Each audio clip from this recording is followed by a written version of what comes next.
Propuse para esta presentación una pregunta, y esta pregunta tiene que ver con si los escenarios de alta disposición tecnológica que vemos cada vez más a menudo en nuestra región, particularmente en Argentina, a nivel nacional, pero también en algunas provincias, en algunos municipios, van a dar lugar a una enseñanza que hoy denomino potente, más profunda, más rica, más amplia, perdurable.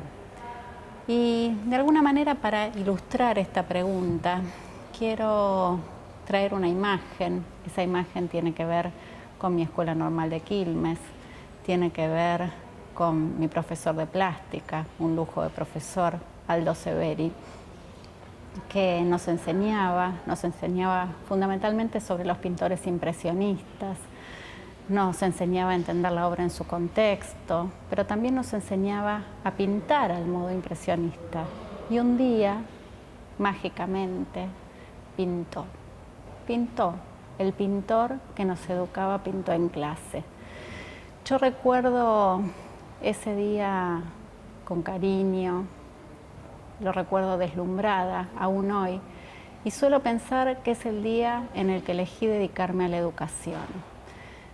Y quiero plantear entonces cómo es que la tecnología puede hacer que esas enseñanzas que llevamos adelante los docentes cotidianamente, en las difíciles condiciones del contexto que muchas veces enfrentamos, nos permiten generar más potencia en términos de lo que hacemos en clase, día a día. Nos preocupa entonces la enseñanza y nos preocupa cómo la tecnología puede apoyar las prácticas de la enseñanza de los docentes. Cuando reconocemos las cosas reales que los docentes hacen, vemos que la posibilidad de contar con una computadora conectada a Internet, con varias o con múltiples, cambia las posibilidades en términos de aquello que proponemos. Y lo que proponemos puede tener que ver con el arte, con la geografía, con la matemática, con la lengua. En todos los casos que acabo de mencionar hay especificidades que son propias del campo, que se ven potenciadas por el uso de la tecnología. Pensando en los ejemplos más sencillos, cuando pensamos en la escritura, que es sin duda un aspecto fundamental de la enseñanza, tanto en primaria como en secundaria, pensamos todo lo que puede explotar el proceso de escritura y reescritura a partir del trabajo con versiones. Los alumnos pueden constituirse como autores, pueden trabajar en grupo, pueden aprovechar las potencias de las redes sociales para generar obras colectivas que además tienen una relevancia cultural, porque ya no son solo el material que está dentro del aula, sino que con ese carácter de obra pública pueden ser leídas no solo por los padres, sino también por los abuelos, por otros actores sociales, por la comunidad en su conjunto.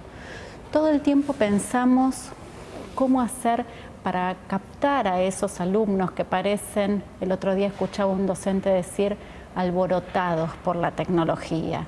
Y los alumnos están alborotados por la tecnología porque encuentran a partir de la oportunidad del acceso muchísimas cosas para hacer que los interesan realmente y que tienen que ver con la música, tienen que ver con la participación en comunidades, tienen que ver con la producción artística.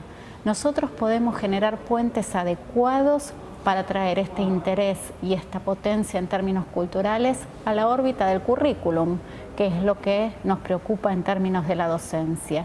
Hay finalidades educativas que tenemos que atender, hay contenidos que tenemos que enseñar. Y yo creo que lo tenemos que hacer con mucha responsabilidad. No es tan sencillo dejar que los alumnos se vean distraídos o que pongan foco en cuestiones que no tienen que ver con la escuela, porque creemos que lo que aprenden en la escuela es fundamental para su vida, para los estudios superiores, para la articulación con el mercado laboral. Entonces, la búsqueda que tenemos, y de nuevo es una búsqueda que podemos llevar adelante área por área, que tenemos que pensar también en las articulaciones, siempre tiene que ver con cómo hacer que la tecnología genere mayor relevancia para la cuestión curricular. Este no es un desafío de un docente solo, este es un desafío de un colectivo. involucra fundamentalmente la dinámica de la institución. Digo, tenemos que pensar esta cuestión en todos sus aspectos, desde el que tiene que ver con las políticas educativas, que hoy tienen el acceso tecnológico como prioridad, las cuestiones curriculares que mencioné, las cuestiones institucionales. En algunos casos, para que estos proyectos tengan sentido, hay que pensar en la reorganización del tiempo, hay que pensar en la reorganización del espacio. Probablemente haya que ser más flexible en términos de estas dos cuestiones. Implica pensar, por supuesto, en el plano de la práctica y también generar consideraciones sobre temas viejos, pero de nuevos tipos. Por ejemplo, una vez que se pusieron en juego todos estos aspectos, ¿podemos seguir evaluando como evaluábamos antes? Probablemente no. Tengamos que también pensar cómo recreamos algunas de las cuestiones que llamaríamos de la didáctica clásica. La planificación, la evaluación, hasta el control necesita ser reconcebido. Es decir, hay una posibilidad de tener una enseñanza más potente, pero si hacemos que desde una perspectiva de la complejidad, todos los aspectos pedagógicos que tienen que ver con el fenómeno educativo sean reconsiderados. Al pensar en la cuestión del acceso desde la perspectiva de los docentes, sabemos que esto probablemente sea más trabajo. No es cierto que la tecnología viene a resolver los problemas. Probablemente permita que enseñemos mejor o, como decíamos, de un modo más interesante, más potente, más perdurable. Pero el problema es complejo, fundamentalmente porque los docentes no recibimos la formación para usar la tecnología como parte de nuestra preparación para ser docente. Y acá considero que es fundamental el trabajo con el otro. Hay docentes que tienen vocación por esta cuestión de ser los primeros para innovar, los primeros para pensar un proyecto distinto y también probablemente sean los primeros en dedicarse a cuestiones que tienen que ver con la tecnología. Es bueno que miremos estas experiencias, es bueno que esos docentes estén dispuestos a compartirlas, es bueno documentarlas y crear bancos de experiencias de innovación a través de la tecnología. Esta es una experiencia que interroga al conjunto de la comunidad docente, pero al mismo tiempo crea con una enorme posibilidad, que es la misma que ofrece la tecnología a través de las redes sociales. Si no es fácil comunicarnos, hoy es posible a través de una red que discute temas semejantes. Y aquí creo que hay una cuestión que es fundamental que tengamos en cuenta. Los docentes podemos participar de redes sociales para discutir nuestras cuestiones pedagógicas, pero además los docentes podemos encontrar en las redes sociales la mejor chance para especializarnos en nuestros temas, en nuestras especialidades.